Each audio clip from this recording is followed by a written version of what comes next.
সাভারে এনসিপির জনসভায় ককটেল বিস্ফোরণের ঘটনায় তদন্ত করে দোষীদের বিরুদ্ধে ব্যবস্থা নেওয়া হবে বলে জানালেন প্রধানমন্ত্রীর তথ্য ও সম্প্রচার উপদেষ্টা ডাক্তার জাহিদুর রহমান। সরকারি বিভিন্ন কার্যক্রমের অগ্রগতি নিয়ে সচিবালয়ের সাপ্তাহিক ব্রিফিংয়ে এ কথা জানান তিনি। তথ্য উপদেষ্টা আরও বলেন, আগামী অক্টোবর থেকে স্থানীয় সরকার নির্বাচন শুরু হবে এবং আগামী বছরের অক্টোবরের মধ্যে নির্বাচন শেষও হবে। বলেন, নির্বাচন সামনে রেখে এরই মধ্যে রোড ম্যাপ তৈরি করছে নির্বাচন কমিশন।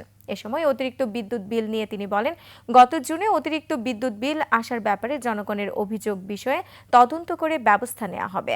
অনিরাপদ খাদ্য ব্যবস্থাপনা ঠেকাতে আইনগত ব্যবস্থা নেওয়ার কথা জানান তথ্য উপদেষ্টা।